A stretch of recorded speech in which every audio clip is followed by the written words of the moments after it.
Salut à tous et bienvenue sur ce nouveau vlog. J'espère que vous avez la forme. Qu'est-ce qu'il dit mon Ben? Salut à tous. Bon, petit vlog de vacancier en vrai parce que ce vlog il sort fin juillet. Oui. On sera pas encore en vacances. On en aura pris un peu avant. On en aura pris un peu avant et un peu après. Ouais, exactement. Donc un petit vlog marchand de biens. On s'est posé la question de savoir ce qu'on faisait comme vlog cette semaine.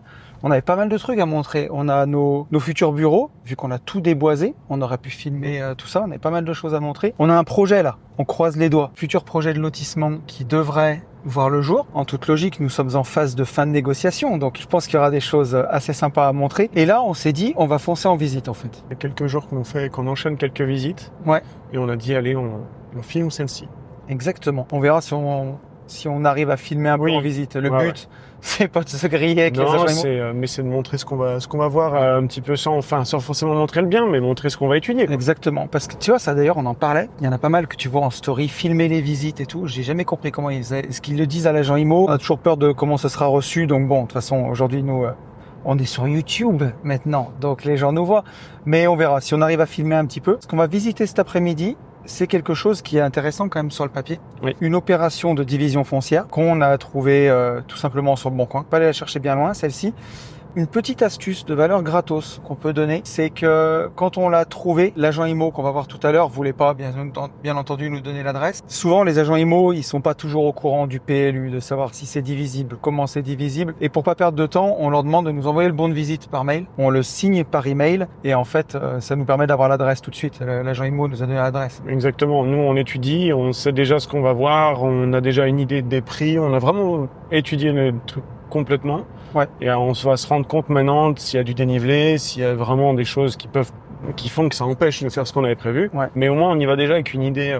Oui, ça évite d'aller se taper une visite. Là, on est à 25 minutes de nos bureaux. Oui, et parfois, c'est ça. Voilà, d'aller faire une heure aller-retour, plus une demi-heure de visite pour rien. C'est ça, tout à fait. Même si on le dit toujours, c'est bien d'y aller souvent parce que ça permet de rencontrer un nouvel agent IMO, ça permet de se présenter, ça permet de faire du réseau. Mais si factuellement vous savez que c'est absolument inintéressant, bon, à voir.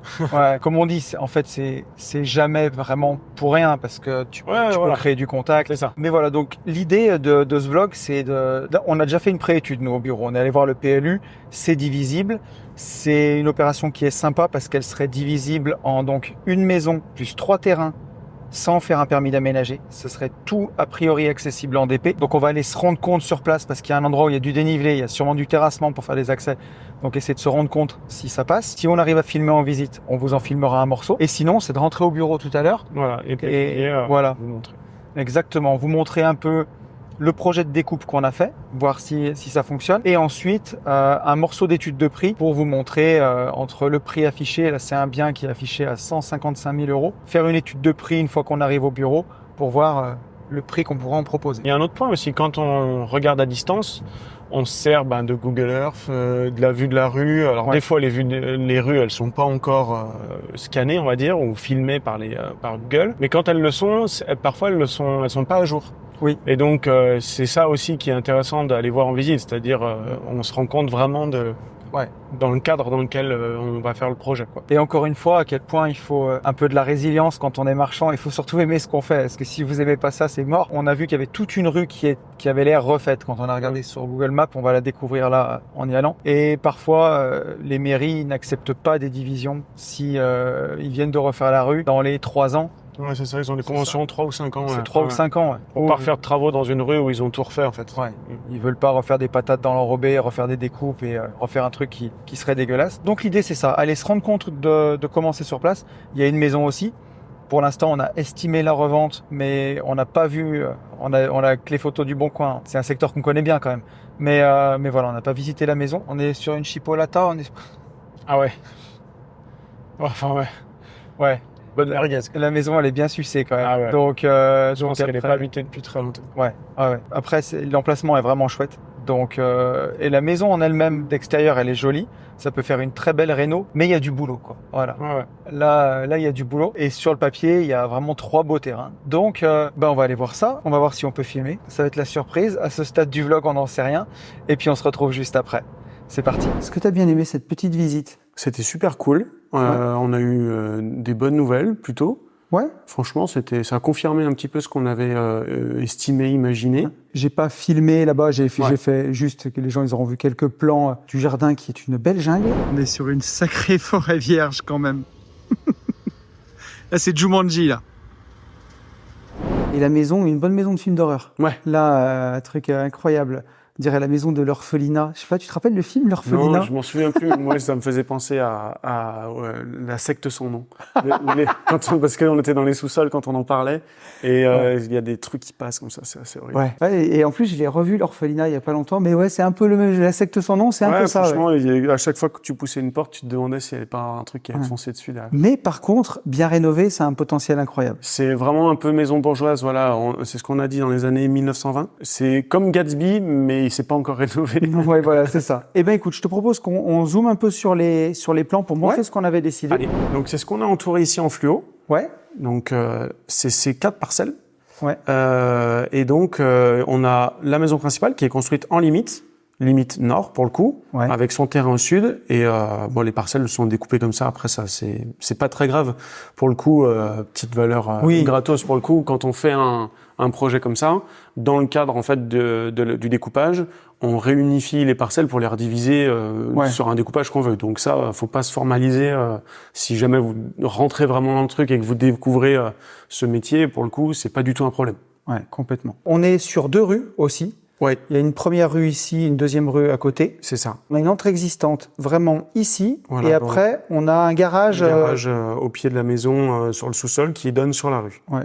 Et il y avait un petit bâti, une petite construction, un petit garage aussi ici. Donc nous, on a essayé de voir le découpage, mais c'est vrai que l'avantage de ces terrains en long, plutôt que d'aller y faire une voie pour faire une découpe, on peut arriver à proposer un projet qu'on découpe et sur lequel on donne un accès sur le domaine public en direct en fait. L'idée en fait, pour ceux qui ont lu notre livre, qui ont lu Riche de liberté, qui va bientôt fêter ses 5 ans, Riche de liberté, au mois d'octobre. Incroyable, 5 ans déjà. Si on fait une voirie commune, on est en permis d'aménager. Voilà. Là, l'idée, c'est de minimiser les travaux au maximum. C'est ça. Découper avec une déclaration préalable.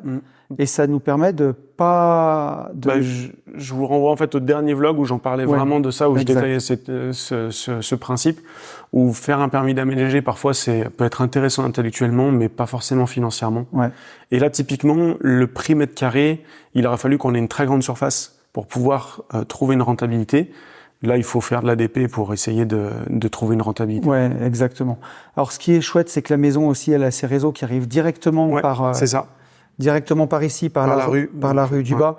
Donc, ça nous permet d'être assez tranquille là-dessus. Il y a pas de réseau à couper. Voilà, on a soit pas de réseau à dévoyer, soit pas de servitude à créer pour ça. Ouais.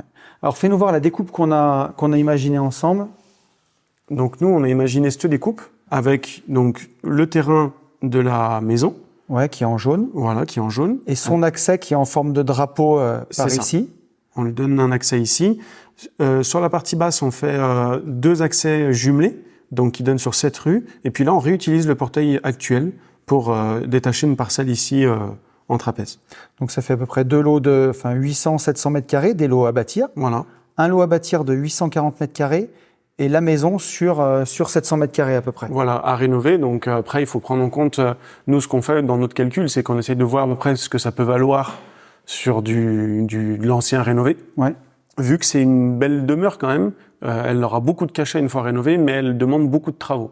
Ouais. Donc on fonctionne un peu à rebours, et puis ce qu'il faut, c'est que les gens fassent une affaire aussi. Donc on calcule quand même un prix assez bas sur la revente pour être sûr qu'il reste un budget de travaux conséquent. Ouais, exactement. On peut peut-être filmer un peu l'étude qu'on a fait. Donc c'est pareil, c'est les fichiers d'études qu'il y a dans le livre. C'est aussi ceux qu'on utilise dans la formation. Vas-y, si tu veux nous expliquer. Donc là, on a un prix d'acquisition qu'on répartit entre maison et terrain, puisque la fiscalité, elle va dépendre de ça. Ouais. On a des frais de notaire qui sont liés à ça. Donc, vu qu'on a un engagement de revente, on n'a que 3% sur les frais de notaire.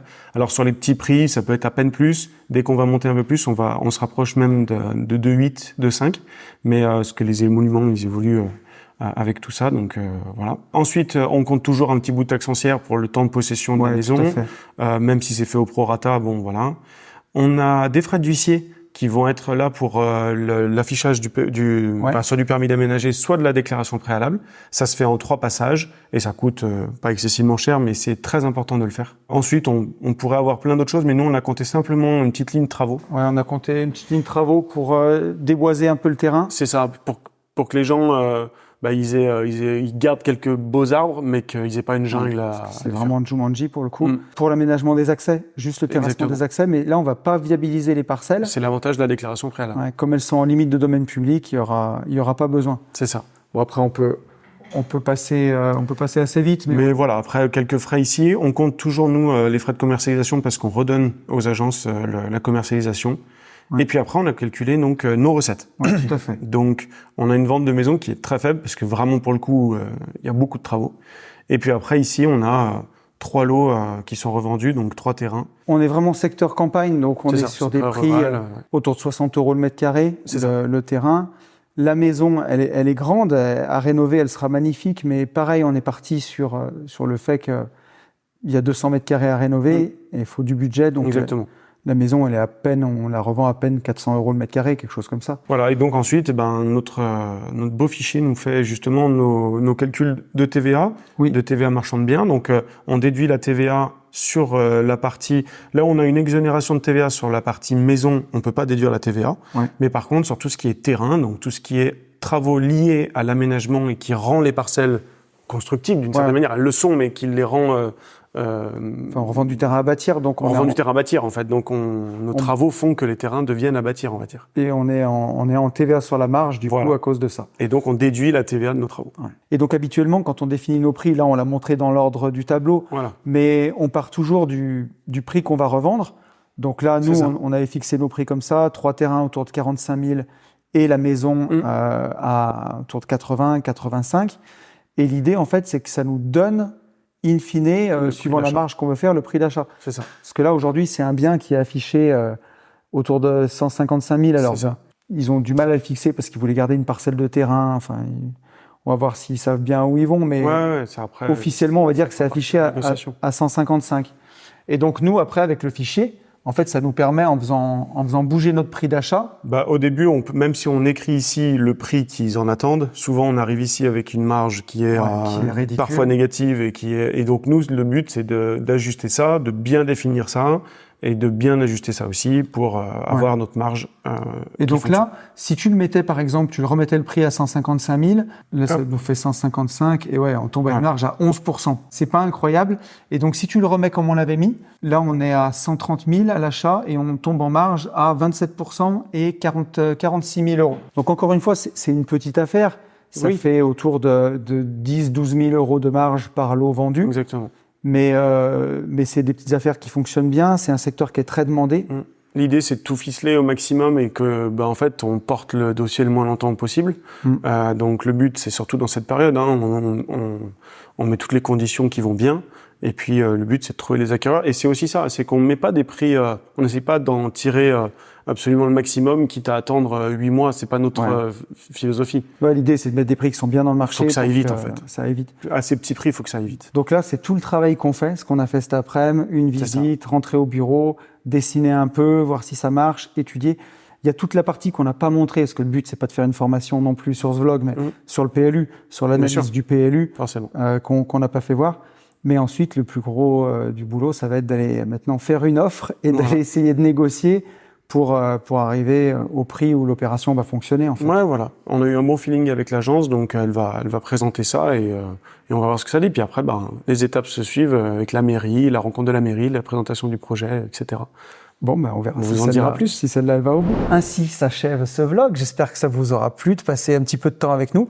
Puis que pour ceux qui cherchent des opérations en ce moment, que ça vous aura montré un peu comment nous on fait un peu plus en détail. C'était le but de cet épisode. On visite pas mal en ce moment quand même. Ouais, franchement, et on s'active vraiment bien dessus. Il y a des choses qui sortent. Après, il y a beaucoup, ça arrive des indivisions. Donc, des gens qui, il y en a un qui est loin, donc qui connaît pas le marché, donc il n'est pas décidé à baisser. Bon, il faut être patient, mais il faut être présent. Mais par rapport à l'époque qu'on a vécue, en tout cas, il y a du dynamisme. Ouais, on visite, on fait des offres, tout à fait. ça bouge. Et puis, on a une OP qui est bien lancée aussi en ce moment. Donc, on attend un dernier retour, mais le prix est OK. Ouais. Pour l'instant, on peut pas filmer ça, mais on filmera bientôt. Donc voilà, on espère que ce vlog vous aura plu. Si jamais vous avez envie de venir travailler avec nous, le Mastermind Division Foncière, c'est maintenant une seule fois par an. Ce sera les 22 et 23 mai 2025. L'année prochaine, il y a le lien dans la description. N'hésitez pas à vous inscrire si vous voulez en savoir plus sur la division foncière. Donc, on a écrit un livre qui a 5 ans maintenant, qui s'appelle Riche de liberté. Qui est toujours d'actualité. On va lui souffler ses 5 bougies bientôt. Ouais. Donc voilà, sinon tous les trucs de YouTube, vous pouvez liker, vous abonner, mettre un petit commentaire pour le référencement, ça fait plaisir. C'est mieux quand c'est toi qui le fais. C'est mieux, ça va vite. Hein. Et on vous dit à très vite. Salut à tous.